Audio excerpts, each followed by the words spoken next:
UP की 80 सीटें NDA के 400 का आधार है, ये बात प्रधानमंत्री भी मानते हैं और यूपी के मुख्यमंत्री योगी आदित्यनाथ भी। सेकेंड फेज में यूपी की 8 सीटों पर वोटिंग होगी और प्रचार में अब 48 घंटे से भी कम का वक्त बचा है।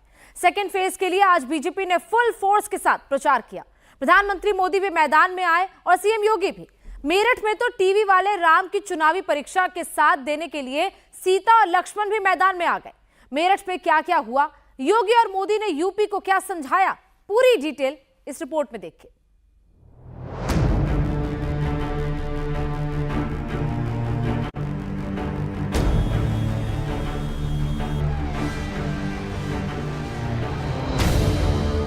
यूपी में दूसरे चरण का रण, किसमें कितना दम।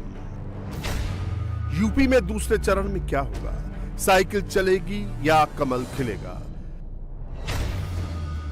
80 का राउंड 2, बीजेपी का प्रचार फुल फोर्स से शुरू। यूपी में दूसरे चरण के लिए बीजेपी पूरा जोर लगा रही है। मेरठ से अलीगढ़ तक फुल माहौल बना रही है।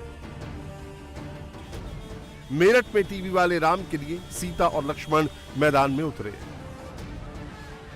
मेरठ में राम, लक्ष्मण और सीता ने मिलकर प्रचार किया। अरुण गोविल जी इस समय मेरठ में यहाँ पर रोड शो कर रहे हैं। अरुण गोविल जी क्या कहना चाहेंगे आप? एक सवाल मैम, दीपिका जी क्या कहना चाहेंगे आप? आज आई हैं समर्थन के लिए अरुण गोविल जी। मैं यहाँ आई हूँ, मुझे आपके क्वेश्चन सुनाई नहीं दे रहे हैं, लेकिन मैं यहाँ आई हूँ अरुण जी के लिए वोट मांगने, और आप मेरठ की जनता जरूर उन्हें बहुमती से जिताइएगा। मैम, जिस तरह से आप सीता का किरदार निभा रही थी, उसी तरह से अरुण जी का साथ देने आई हैं आज। जी जी, क्या लग रहा है, कितना प्यार मिल रहा है लोगों का? देखिए, बहुत। ये एक फर्ज निभा रहा हूँ मैं अपने भाई के प्रति, जिनके साथ में मेरा 35 साल का रिश्ता है। मैं समझता हूँ कि ये जरूरी है कि एक रिश्ते को निभाना चाहिए, और उसको निभाने के लिए मैं यहाँ आया हूँ। और जो प्यार मिल रहा है वो मतलब मैं सोच भी नहीं सकता था इतना प्यार मिलेगा, इतना इज्जत मिलेगी, इतना सम्मान मिलेगा। यही प्यार, यही इज्जत मैं चाहता हूँ कि अरुण जी को दें और अपना वोट देके उन्हें बहुमत से जिताएं। दूसरी तरफ अलीगढ़ में प्रधानमंत्री मोदी और योगी ने यूपी के वोटर्स को अपना मैसेज दिया। योगी जी की पहचान सिर्फ बुलडोजर से करते रहते हैं। मैं उनकी जरा आंखें खोलना चाहता हूं, उनकी आंखें खोलना चाहता हूं।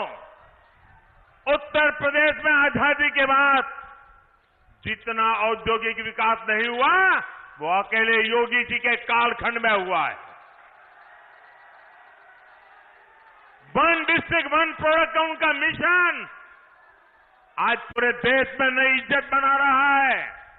आपने सिर्फ बुलडोजर की बातें कही, अगर विकास को नई ऊंचाइयों पर कोई ले गया है तो योगी जी की सरकार ले गई है। और काशी के सांसद के नाते, मैं उत्तर प्रदेश का सांसद हूं, ये मेरे भी माननीय मुख्यमंत्री है। मैं गर्व अनुभव करता हूं कि मेरे पास ऐसे साथी हैं। योगी और मोदी ने और क्या क्या समझाया, क्या बताया, इसकी डिटेल आगे बताएंगे। पहले कुछ जरूरी बातें जान लीजिए। यूपी में दूसरे चरण में 8 सीटें दांव पर लगी हैं। दूसरे चरण में लड़ाई अमरोहा, मेरठ, बागपत, गाजियाबाद, गौतम बुद्ध नगर, बुलंदशहर, अलीगढ़ और मथुरा की सीट होगी।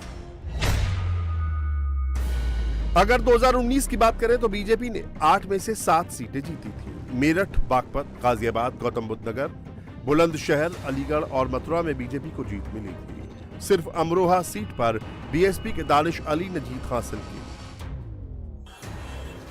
राउंड 2 की सीटों की बात करें तो इसमें एक बात कॉमन नजर आती है। इन 8 सीटों में से 6 सीटों पर मुस्लिम आबादी 20% से ज्यादा है। अमरोहा में 39%, मेरठ में 34%, बागपत में 29%, गाजियाबाद में 27%, गौतम बुद्ध नगर में 17%, बुलंदशहर में 23%, अलीगढ़ में 20%, मथुरा में 10%। पॉलिटिक्स में ये जनरल परसेप्शन है कि चुनावों में मुसलमान एक मुश्त वोट करता है। मुसलमान ज्यादातर उस पार्टी की सपोर्ट करता है जिस पार्टी में उसे बीजेपी को हराने का दम दिखता है। क्या 2024 में यूपी में ऐसा ही होगा? क्या 24 का मुसलमान मोदी योगी को वोट नहीं करेगा?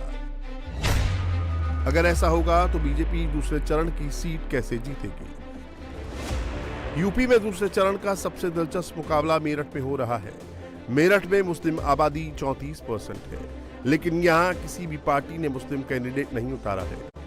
अखिलेश और मायावती ने भी हिंदू उम्मीदवार पर दांव लगाया है। मेरठ में बीजेपी ने अरुण गोविल पर दांव लगाया है। एसपी ने सुनीता वर्मा और मायावती ने देवव्रत कुमार त्यागी को मैदान में उतारा है। अब बीजेपी ने अरुण गोविल को मैदान में उतारकर मेरठ के साथ साथ पूरे यूपी में राम मंदिर के मुद्दे को एक नए फ्लेवर में पेश किया। अरुण गोविल की सबसे बड़ी पहचान टीवी वाले राम की है। ऐसे में राम, लक्ष्मण और सीता की जोड़ी जब मेरठ की सड़कों पर यूं एक साथ नजर आएगी तो फिर जनता कहां जाएगी? चुनाव में किसका बटन दबेगा और वोट किसका बढ़ेगा, ये बात समझना ज्यादा मुश्किल नहीं है। अरुण गोविल जी जो कि श्री राम का किरदार निभाते थे, आज बीजेपी के प्रत्याशी हैं मेरठ से। उनका समर्थन करने के लिए टीवी की जो सीता माता है यानी कि दीपिका चिखलिया जी और साथ ही साथ टीवी के जो लक्ष्मण जी हैं वो भी यहाँ पर आए हुए हैं। उन्होंने हमसे बातचीत में ये बताया कि जो व्यक्तित्व है वो बहुत सरल व्यक्तित्व है, बहुत साधारण व्यक्तित्व है और उम्मीद ये जता रहे हैं यहाँ पर क्या अरुण गोविल के लिए जिस तरह से प्यार और भीड़ जमा हुई है तो वो यहाँ पर चुनाव पूरी तरह से जीतने के लिए तैयार है और लोगों का हुजूम यहाँ पर रोड शो में अरुण गोविल के आ रहा है और यहाँ से रैली स्टार्ट हो चुकी है। अगर पिछले चुनाव की बात करें तो मेरठ की सीट बीजेपी ने बहुत कम अंतर से जीती थी। मेरठ में बीएसपी के हाजी यकूब कुरैशी ने बीजेपी के राजेंद्र अग्रवाल को कड़ी टक्कर दी थी। बीजेपी कैंडिडेट राजेंद्र अग्रवाल को 5,86,184 वोट मिले थे। बीएसपी के हाजी यकूब कुरैशी को 5,81,455 वोट मिले थे। बीजेपी ने यह सीट 4,729 वोट के अंतर से जीती थी। इसीलिए बीजेपी मेरठ में कोई रिस्क लेने के मूड में नहीं है। मेरठ में आज अरुण गोविल ने माहौल बनाया। मोदी और योगी भी अरुण गोविल के लिए प्रचार कर चुके हैं और अब योगी फिर मेरठ आने वाले हैं। 23 अप्रैल को मुख्यमंत्री योगी आदित्यनाथ भाजपा प्रत्याशी अरुण गोविल के साथ रोड शो करेंगे। इसके अलावा मंत्री असीम अरुण भी मेरठ में एक सम्मेलन को संबोधित करेंगे। मेरठ का मूड अरुण गोविल ने बनाया तो बाकी सीटों पर मोर्चा प्रधानमंत्री मोदी और चीफ मिनिस्टर योगी ने संभाल लिया। अलीगढ़ में प्रधानमंत्री मोदी और योगी की जोड़ी एक साथ मंच पर नजर आई। जब मोदी और योगी की जोड़ी एक साथ किसी मंच पर नजर आती है तो इंपैक्ट किसी एक सीट पर नहीं पड़ता। बात एक रीजन या फिर एक स्टेट तक नहीं रहती। मंच का मैसेज ऑल इंडिया को कवर करता है। ये बात मोदी भी समझते हैं और योगी भी। इसीलिए योगी ने प्रधानमंत्री का स्वागत खास स्टाइल में किया। योगी ने प्रधानमंत्री को विकास के ताले खोलने के लिए कमल के निशान वाली चाबी की तस्वीर भेंट की। बाकी का काम प्रधानमंत्री नरेंद्र मोदी ने खुद पूरा कर दिया। प्रधानमंत्री ने अलीगढ़ में शहजादों की बात करके यूपी के चुनाव का पूरा सियासी समीकरण सेट कर दिया। मैं पहले भी अलीगढ़ आया हूं और पिछली बार जब मैं अलीगढ़ आया था तब मैंने आप सबको अनुरोध किया था कि सपा और कांग्रेस के परिवारवाद, भ्रष्टाचार और तुष्टीकरण की फैक्ट्री में ताला लगा दीजिए।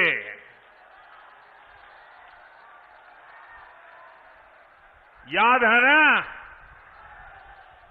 और आपने ऐसा मजबूत ताला लगाया, ऐसा मजबूत ताला लगाया कि दोनों शहजादों को आज तक इसकी चाबी नहीं मिल रही। मेरठ की तरह अलीगढ़ भी मुस्लिम डोमिनेटेड सीट है। यहां भी मुसलमानों का वोट जीत हार तय कर सकता है।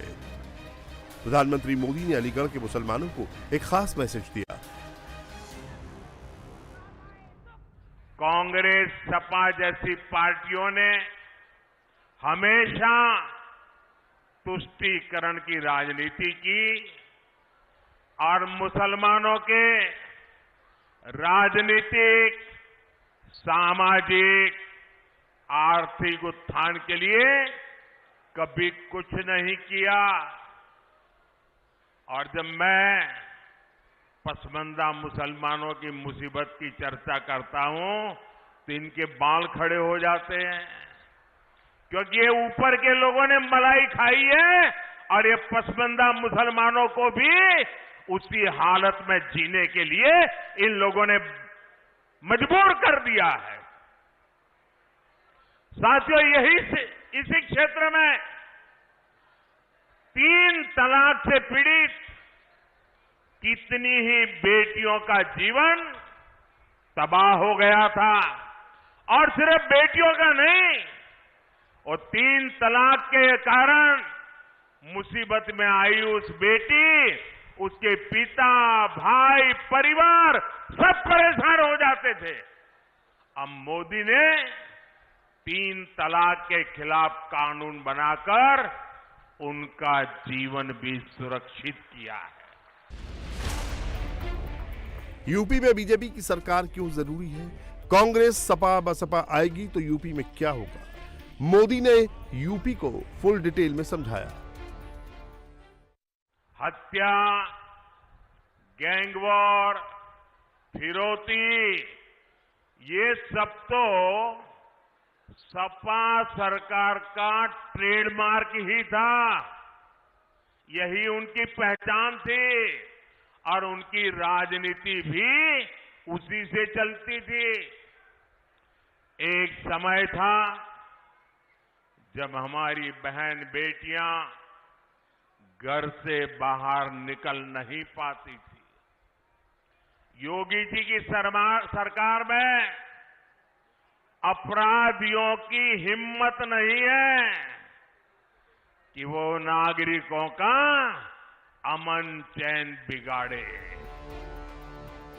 अगर सीएम योगी की बात करें तो योगी 2 दिन से यूपी से बाहर प्रचार कर रहे थे और यूपी में बाबा की एंट्री अलीगढ़ से पहले फतेहपुर सीकरी में हुई। योगी यूपी के ग्राउंड पर उतरे तो विरोधियों का पूरा सिस्टम हिला दिया।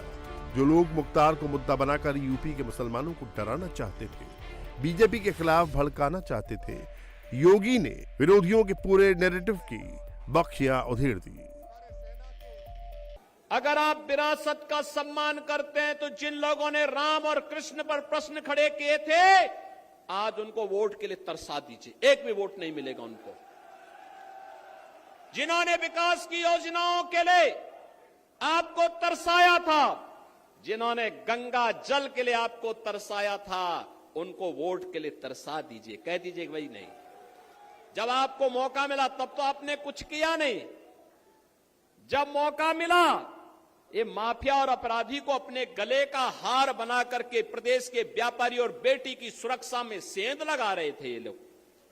कांग्रेस और सपा और बसपा देख रहे हैं, सभी लोग माफिया की कब्र में जाकर के फतिया पढ़ रहे हैं।